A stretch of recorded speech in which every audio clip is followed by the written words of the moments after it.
Eu não concordo com ele, eu estou colocando aqui na apostila porque a gente coloca o que os livros de escatologia dizem, tá? É claro, eu coloco aqui que essa posição teológica é passível de investigação, já que não há consenso entre os teólogos de tal questão, uma vez que Satanás, embora seja o responsável pela entrada, quando a gente fala responsável no sentido de tentador, tá, do pecado, ele nunca teve chave em suas mãos, haja visto que a chave é a autoridade, e a autoridade está sobre Cristo. Então, eu particularmente, tá, gente? Eu particularmente tenho muita dificuldade com essa questão, né? Não vejo teologicamente, dentro da hermenêutica correta de toda a Bíblia, que Jesus foi até o Hades, né, tomou a chave do diabo. Não, porque não há uma disputa entre Deus e o diabo. O diabo não tem reino nenhum. Quando a Bíblia fala de reino das trevas, essa questão de principado e potestade, tudo isso está sob a vontade soberana de Deus, tá? E Deus não disputa nada com Satanás. Cristo tem todo o poder, Cristo tem toda a autoridade, tá?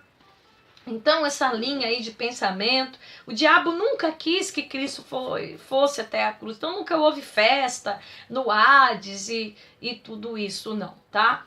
O que nós estamos aqui passando para vocês, alunos aí, é que a definição, ou seja, no Antigo Testamento, o Sheol parecia assim indicar que tinha duas repartições, um para gente boa e gente ruim, mas em 80% dos textos também o Sheol fala apenas de lugar de punição dos ímpios. E quando a gente vem no Novo Testamento, a gente vê que essa ideia permanece, que é um lugar de punição. Então é ali que os ímpios estão, nesse estado intermediário, eles estão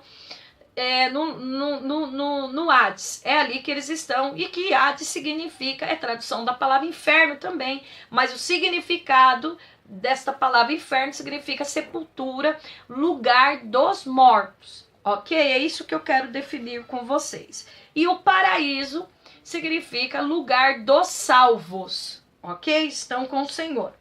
A Bíblia ensina que a alma do crente, quando separa do corpo, entra na presença de Cristo.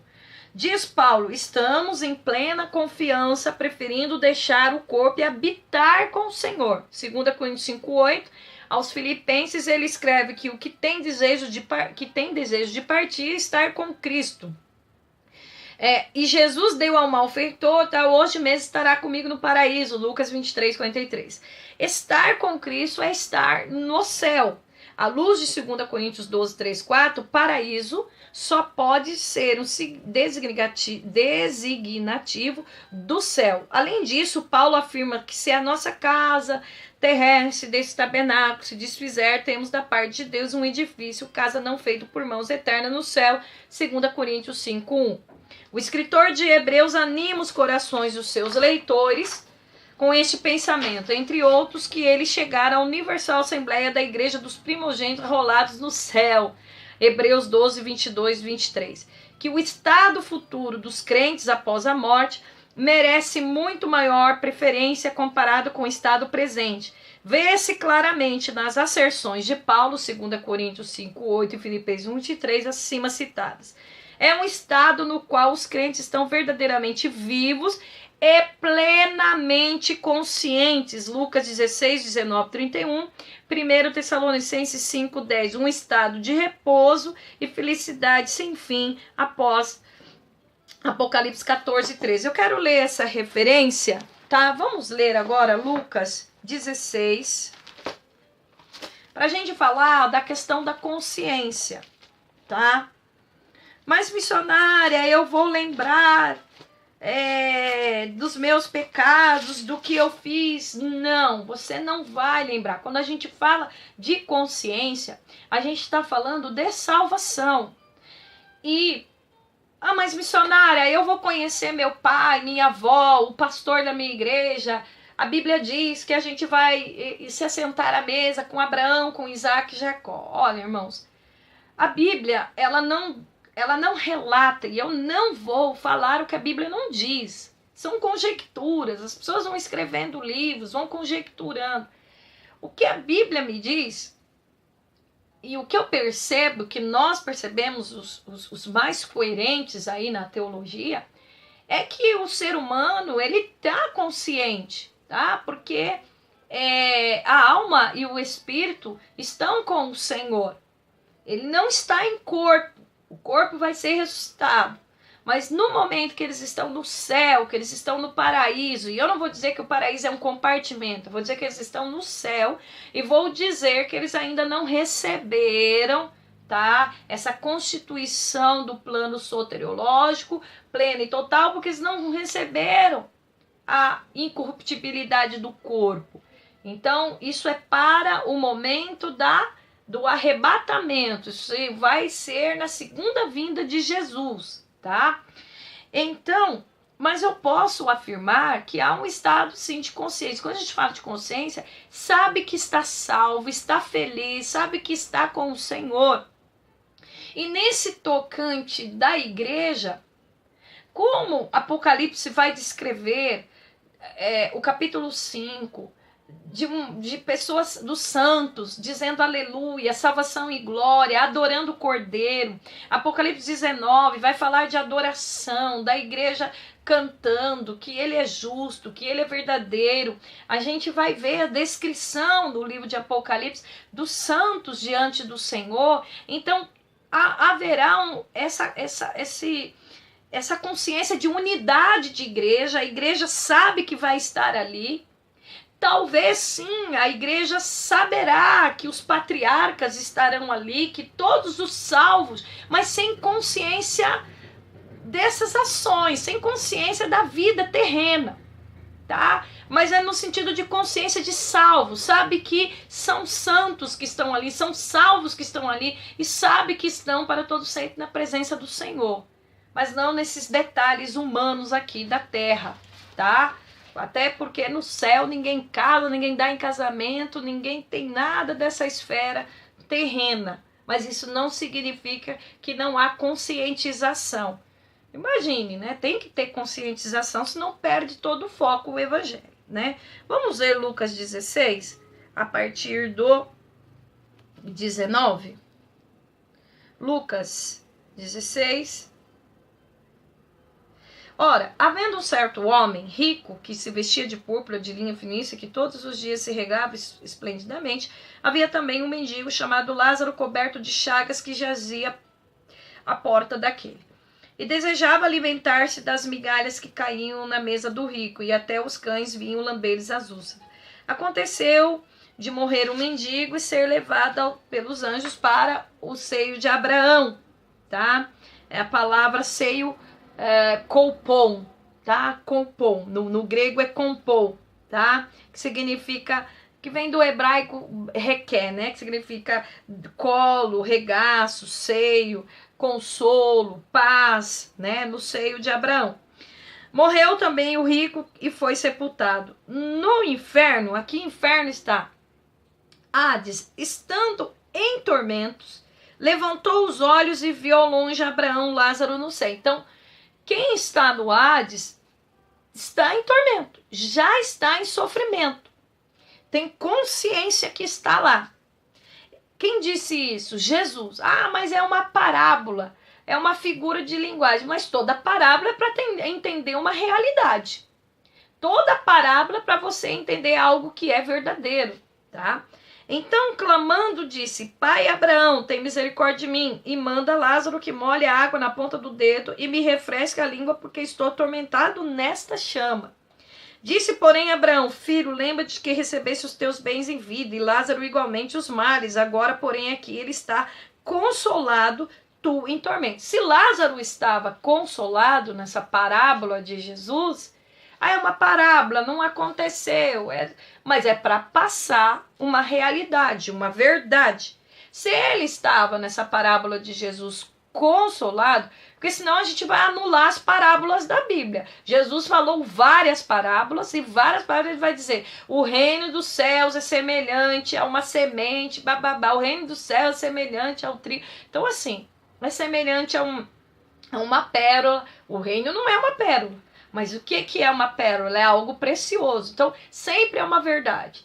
E se nessa parábola o rico estava em tormento, então no Hades já estão conscientemente em sofrimento e no paraíso estão conscientemente em consolo. Tá? Outra coisa importante do texto, o que ele diz? Não dá para passar um para o lado de lá. Ou seja, morreu em morte espiritual, está condenado, morreu em vida espiritual, está salvo, ok? O ensino sobre o sono da alma, tá? Pra gente ir terminando aqui, tá? O ensino sobre o sono da alma. Já tá dando 1h50 de aula, lá em sala de aula eu tenho 2h40, tá?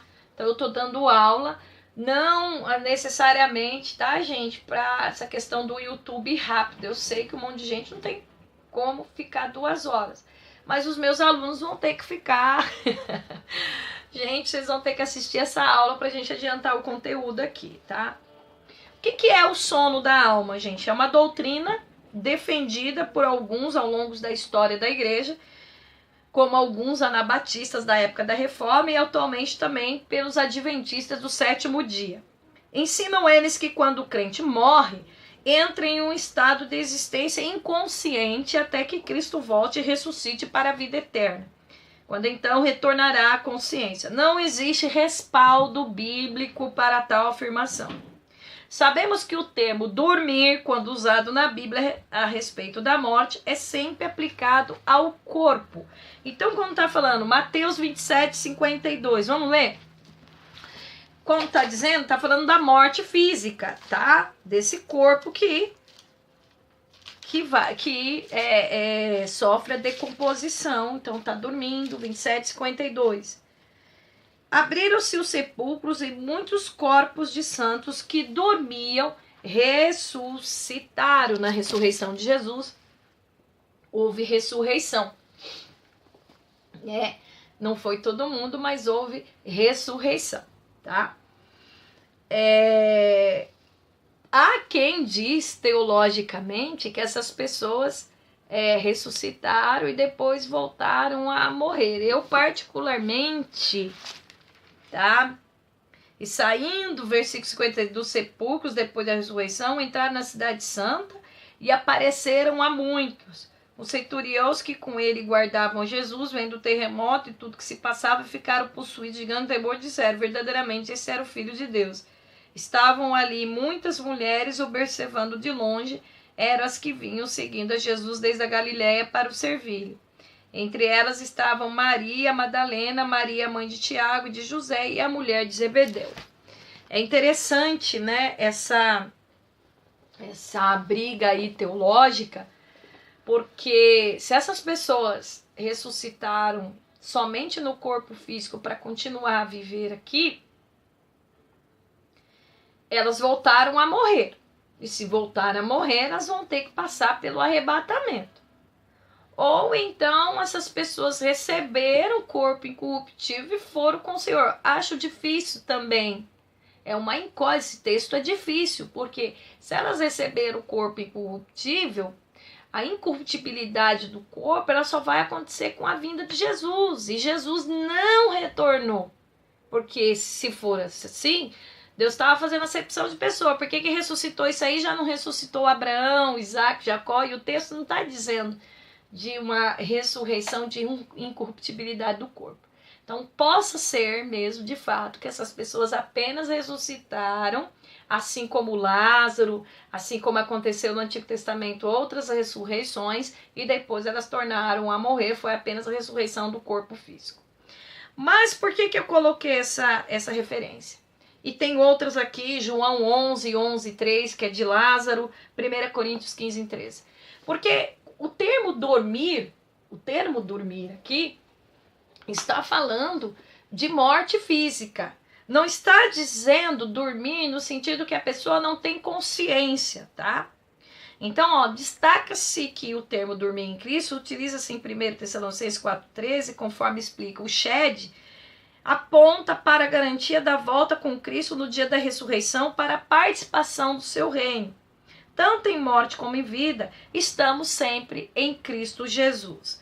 Texto como o de Eclesiastes 9, 5, 6 e 10, que aparece negar a consciência do homem após a morte, deve ser interpretados com base na perspectiva do livro todo de Eclesiastes, do ponto de vista do conhecimento debaixo do sol, ou seja, do ponto de vista do homem natural, da perspectiva de vida neste mundo, onde inclusive tudo é vaidade, que é vazio, futilidade.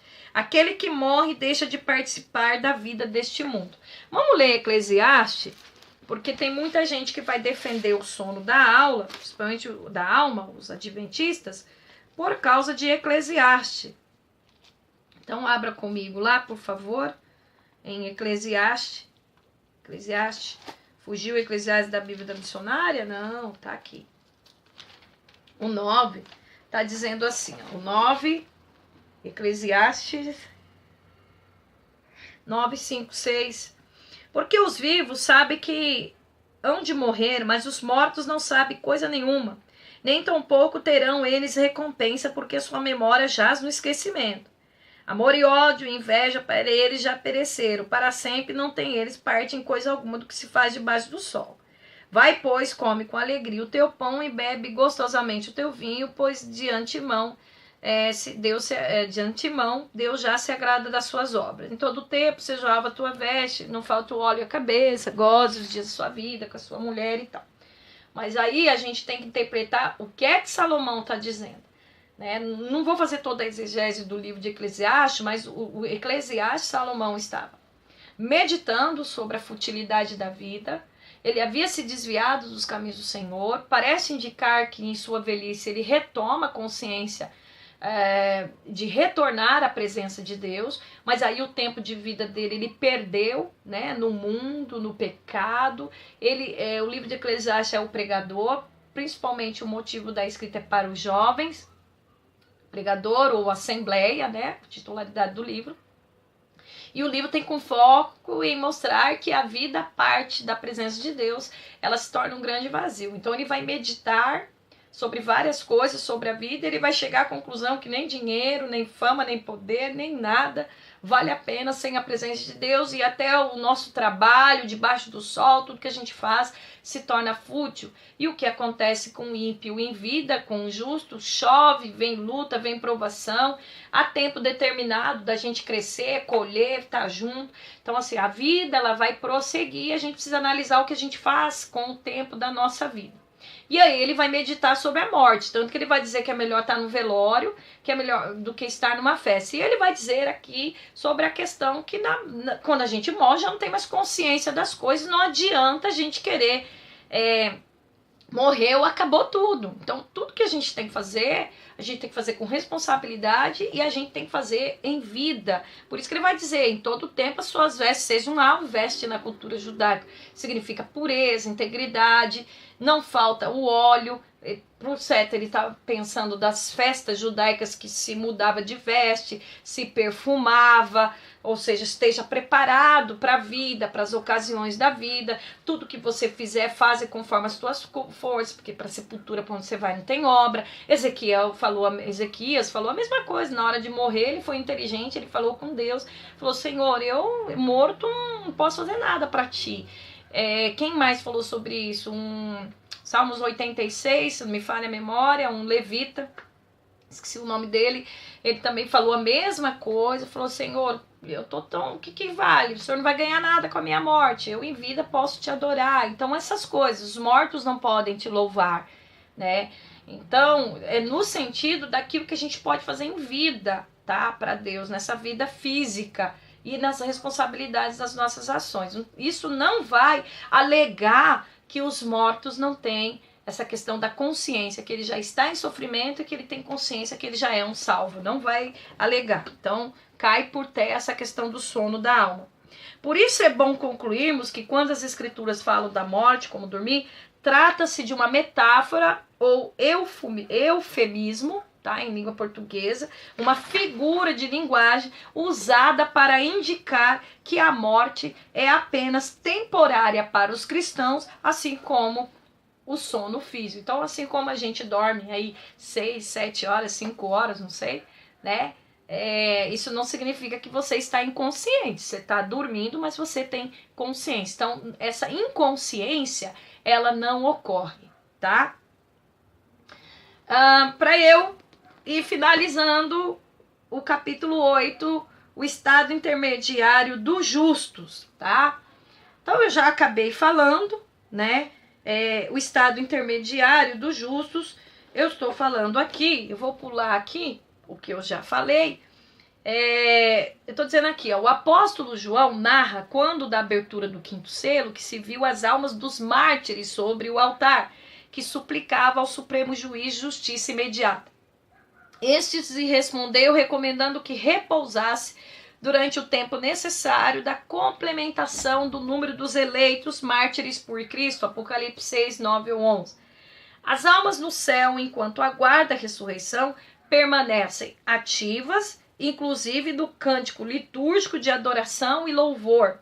João registra visionariamente esse coral inumerável, multidão de redimidos sobre o mar de vidro mesclado de fogo, cantando o cântico de Moisés e do Cordeiro. Grandes e admiráveis são as tuas obras, Senhor Deus Todo-Poderoso, justos e verdadeiros são os teus caminhos, Reis das nações, quem não te temerá e não glorificará o teu nome? Pois tu és santo, por isso todas as nações virão e adorarão diante de ti, porque os atos de justiça se fizeram manifestos. Apocalipse 15, 2 e 4. Então, irmãos, o que eu estou falando? Aquilo que eu acabei de falar, né? Eu estou sendo até redundante. Então, o Apocalipse vai descrever em todos os momentos consciência das pessoas na eternidade com o Senhor, tá? Estão louvando, estão adorando. Então, a gente vê isso. Aí você pode me perguntar, mas missionária, esses textos, né, não pode, por exemplo, como os amilenistas, né, que descrevem uma única ressurreição, né, que não como o pré-tribulacionismo e o pré-milenismo, vai acreditar em duas ressurreições por conta de acreditar em duas fases da segunda volta de Jesus. A primeira fase para arrebatar a igreja e ressuscitar os salvos, e a segunda fase para destruir o anticristo ou as nações aliançadas e instaurar aí o milênio, que eu não vou falar agora. A gente já discutiu mais de 2 meses essa questão e a gente viu, né, todas as teorias, e a gente vê que os amilenistas acreditam no milênio de forma espiritualizada, ou seja, não é um milênio literal. Os pós-milenistas também não creem no milênio literal, e a ressurreição que tanto fala em Apocalipse 20 é uma ressurreição espiritualizada, se refere ao novo nascimento, nada tem a ver com mártires de período de grande tribulação. Outro ponto de vista diferenciado dos pós-milenistas e de amilenistas é que o período aí da grande tribulação, para alguns pós-milenistas que são preteristas, essa tribulação só se refere ao período do Império Romano, do que aconteceu com a igreja no primeiro século até a década de 70. Os nossos pós-milenistas, irmãos pós-milenistas, acreditam numa progressão do evangelho e numa melhora do mundo, e que o milênio só é reflexo de uma evangelização universal que vai acontecer, e logo em seguida eles acreditam na ressurreição tanto de salvos e ímpios num momento em que Cristo voltar. O que difere o amilenismo do pós-milenismo é que os amilenistas, eles olham para o Apocalipse, veem o Apocalipse também de forma histórica, que muitos acontecimentos, por exemplo, ali, de fato, historicamente, o livro foi escrito numa época de perseguição do Império Romano contra a igreja, porém, aconteceu, tá, esses fatos históricos, mas também está apontando para algo futuro, e os amilenistas creem muito que as coisas vão piorar, diferente do pós-milenismo, e que haverá um tempo de perseguição muito grande para a igreja de Deus. A diferença dos preteristas é que os preteristas acham que esse momento de perseguição ela já ocorreu, e pode estar ocorrendo agora, mas no final, para a volta de Jesus, vai melhorar. E o amilenista não, ele vai acreditar que vai piorar. A exegese deles em Mateus 24, quando Jesus fala dessa questão do desolador. Então, para os amilenistas, a igreja passa pelo período da grande tribulação, e esses mártires aí que é narrado em Apocalipse, na verdade é uma forma espiritualizada de mostrar que no decorrer de todo o período da história da igreja, a igreja será perseguida, muitos salvos irão morrer em fidelidade ao Senhor, e haverá um momento da volta de Jesus, no momento em que a perseguição está renhida contra a igreja de Deus, contra o povo de Deus. Os amilenistas não fazem distinção de Israel e a igreja, por isso não afirma o milênio literal e a restauração política de Israel, diferentes dos nossos irmãos dispensacionalistas clássicos e dispensacionalistas progressivos. Os progressivos têm uma melhora no já, ainda não, então eles olham para Apocalipse e falam, já aconteceu, de fato, diferente do clássico. Eles já juntam, né, a igreja de Jesus com os judeus, eles acreditam sim na formação dessa igreja, mas eles acreditam no milênio literal, que mesmo assim haverá 1000 anos de governo e Deus vai restaurar politicamente os israelitas, tá? O dispensacionalista clássico já nem crê que é uma junção de um único povo como igreja de Deus.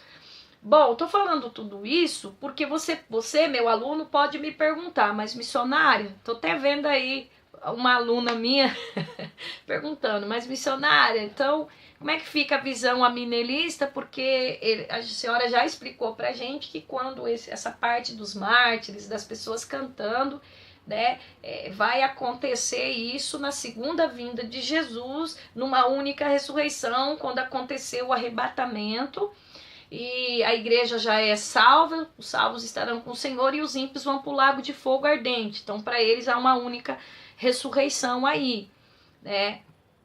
Então, como é que a senhora diz que esses textos estão se referindo à consciência dessas pessoas se ainda não aconteceu isso? Mesmo, vamos dizer assim, vamos pensar na visão amilenista, mesmo que toda essa descrição e os amilenistas estiverem certos, que essa descrição do texto de Apocalipse ela é futura e vai acontecer na segunda vinda de Jesus, a questão que nós estamos discutindo aqui não é quando vai acontecer, mas é que os textos nos mostram a consciência das pessoas que estão salvas. Então elas adoram, elas louvam o Senhor, elas têm consciência que elas estão lá. Então, e como o texto está dizendo, por exemplo, Apocalipse 6 está dizendo assim, que, vamos ler de novo, 6, Apocalipse, vamos lá, Apocalipse 6 está nos descrevendo pessoas dizendo, tendo consciência dessa salvação, Apocalipse 6 está dizendo assim, Apocalipse 6, terceiro selo, do quinto selo está dizendo assim, quando se abriu o quinto selo, vi debaixo do altar as almas daqueles que tinham sido mortos por causa da palavra de Deus, por causa do testemunho que sustentavam. Clamaram em grande voz, dizendo, até quando, ó soberano, santo e verdadeiro, não julgas nem viga o nosso sangue dos que habitam sobre a terra? Então a cada um deles foi dado uma vestidura branca e lhe disseram que repousasse ainda por um pouco de tempo, até que completasse o número dos seus conservos, seus irmãos que iam ser mortos igual a ele. Então assim, eles têm consciência da salvação. Ainda que seja uma linguagem espiritualizada, né, como os amilenistas afirmam que no decorrer da história um monte de gente, esses mortos se referem aos cristãos que ainda vão morrer por decorrência da fidelidade ao evangelho, o que a gente está falando aqui é da questão da consciência. Então eu afirmo, tá, vou arriscar aqui, mas nesses anos que eu dou aula de teologia, que os que estão salvos, eles têm consciência que estão salvos. Tá bom? Eles têm consciência dessa salvação. E os ímpios estão já em tormento, tá? O estado intermediário dos ímpios, que é o 8.7, é isso que eu estou falando. Havia, o que a parábola de Lázaro nos diz? Que havia um grande abismo entre os redimidos e os perdidos. E além de tudo está posto um grande abismo entre nós e vós. Lucas 16, 26. De sorte que os que querem passar aqui não podem. Ou seja, a definição de salvação a gente define nesse corpo físico. Se morrer fisicamente em morte espiritual, vai para o Hades e do Hades, depois no julgamento, na ressurreição, lago de fogo. Letra B, página 166. Os ímpios estão sobre horrível sofrimento. Está dizendo aqui, ó, morreu também o rico e foi sepultado no inferno, estando em tormentos, tá? Dizendo lá tem chama. Essa chama não é literal, mas essa questão aí da intensidade do castigo, tá? Então eles já estão em tormento, já estão em sofrimento. Segundo Pedro 2,9 diz, o Senhor sabe livrar da provação os piedosos e reservar sob castigos os injustos para o dia do juízo. Então, para o dia do juízo, onde os ímpios vão ser lançados no lago de fogo, mas Pedro já está dizendo que eles já estão em castigo, eles já estão em tormento. Essa questão de reservar sob castigos injustos. Tá? Ele fala, pois, da situação dos reprovados no estado intermediário, retidos em prisão, em negridão das trevas. Eu já expliquei esse texto está se referindo lá à questão ali do juízo ali no dilúvio, tá? E que o juízo era certo ali no dilúvio, e assim como o juízo também é certo, o lago de fogo é certo para o ímpio. E letra C, estão conscientes e sensíveis. O rico mantinha toda a sensibilidade às dores morais, consciência plena de culpa. Em nenhum momento alegou inocência e sentimento de culpa pelos irmãos, porque ele falou assim, na parábola, dizendo, ó, dá para ir evangelizar esse povo? Então tem consciência da sua culpa, que o pecado levou, tá? No Hades, o rico falou, pensou, argumentou, ponderou. Querem provas da consciência mais contundentes? Jesus, teria colocado essas informações apenas como elemento de retórica ou componentes inverossíveis de uma história parabólica? O bom senso e a credibilidade que nosso Senhor merece autoriza a dizer, no definitivo, não. Além do mais, Pedro nos diz que Jesus pregou aos espíritos rebeldes em prisão, aos que foram desobedientes aos apelos do arrependimento feitos por Noé, bababá. O dilúvio veio a todos e matou, exceto a família de Noé, 8 pessoas, como penalidade imposta por Deus aos recalcitrantes incrédulos. O texto não nos diz que na prisão, pilaque, termo correspondente a Hades. A pregação foi boa nova, evangelho para a conversão, mas para que certamente a autoridade de Cristo, inclusive de juiz, se tornasse conhecida no Hades como já era no céu. As almas dos repróprios, pelo que ficou dito, estão vivas, conscientes e padecentes no Hades, esperando o juízo final que lhes trará horrores do lago de fogo, tá? E para fechar a aula de hoje, a Bíblia não ensina a doutrina do purgatório, tá? Purgatorion se refere ao estado de purificação temporária. Essa é uma doutrina errônea defendida pelo catolicismo romano, que encontrou sua base nos livros apócrifos como 2 Macabeus 12, do 42 a 45. Segundo essa doutrina, o purgatório é um lugar que as pessoas vão para cumprir penitência, sofrer pelos pecados. Depois de um certo tempo, a alma fica purificada e aí ela vai poder ir para o céu. E o limbo, que significa limbos, significa limite de fronteira. É uma crença que o limbo é o lugar de limite do inferno, onde as pessoas estão excluídas da presença de Deus, mas também não experimentam o sofrimento consciente. Também não existe isso. Então, o sofrimento, a pessoa ela está no Hades, ela tem consciência do sofrimento. A Igreja Católica Romana ensina que os maus fiéis precisam de um momento de purificação antes de se tornarem aptos para entrar na presença de Deus, enfim. E toda essa doutrina está aqui na apostila, eu estou falando para vocês, mas não existe, página 178, nenhuma dessas doutrinas estão com apoio. Primeiro, opõe-se ao ensino claro do Novo Testamento sobre o partir e estar com Cristo. Segundo, opõe-se à impossibilidade de se passar de um lugar a outro após a morte. Terceiro, contradiz o sacrifício expiatório de Cristo como se fosse insuficiente para pagar a pena dos nossos pecados. tampouco vai ver segunda oportunidade. Hebreus 9:27 diz: assim como aos homens está ordenado morrer uma só vez, vindo depois o juízo de Deus. Notemos o texto acima que ela se relaciona com a morte, a consequência do juízo. Também em outras partes das escrituras sempre apresenta o juízo relacionado com os feitos nesta vida e nunca relacionado aos feitos depois da morte. Mateus 25:31 e todas as referências que eu coloquei na apostila. A oportunidade de salvação é agora, gente. A oportunidade de salvação é em vida física. Bom, eu vou finalizar a aula de hoje, tá? Em sala de aula, turminha aí da Marca do Senhor. Quero acreditar que vocês vão assistir esse vídeo. Nós vamos falar então sobre as ressurreições, tá? Já adiantei bastante coisa aqui, são 2h15 de aula.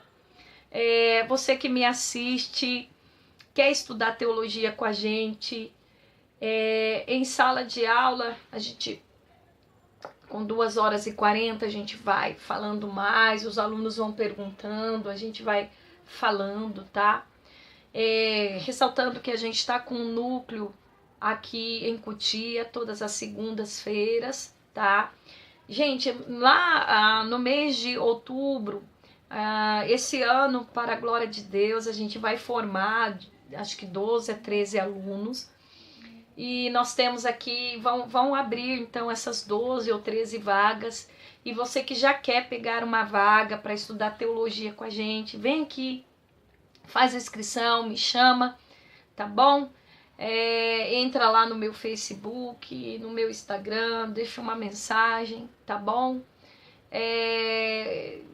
Quem quiser pegar meu WhatsApp, a gente deixa lá. Eu não gosto de falar muito aqui aberto o WhatsApp, porque tem gente que às vezes pega o WhatsApp da gente e às vezes é até indelicado com a gente, né? Mas tem um monte de gente também que é muito educado e que é uma bênção pra mim, tá bom?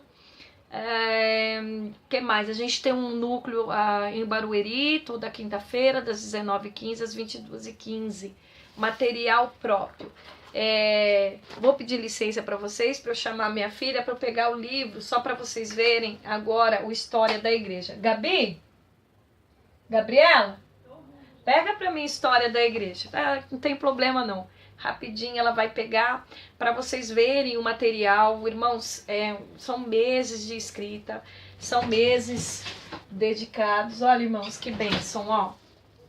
Ó, o material, Nova Visão, História da Igreja. Dá uma olhada na grossura, irmãos. História da Igreja vai ser a próxima disciplina aqui. São 389 páginas, tá? Deixa eu pegar aqui o sumário. Gente, ó, eu vou estar falando nessa disciplina a introdução da história da igreja, contribuição dos povos para o surgimento da igreja cristã. A gente vai falar do período dos Macabeus, do Império Romano, dos gregos, dos judeus, a missão dos judeus, o alcance, a esperança, a contribuição, a importância da diáspora, o mundo que surgiu, o cristianismo, as condições religiosas, intelectuais, morais, a igreja apostólica até o ano 100. Aí eu vou falar, gente, desde o começo e vou parar nos mártires, tá? Vou falar da igreja apostólica, do crescimento da igreja, o ano 68, vou falar de Nero, vou falar das perseguições imperiais desde a morte de João no ano 100 até o ano 313. Vou falar por que os imperadores perseguiram a igreja, os imperadores na história, os cristãos adorando em catacumbas, a formação do cânon do Novo Testamento, a mudança de governo, os pais da igreja, o aparecimento da seita, a igreja sendo purificada, como começou o catolicismo, a formação de um clérigo.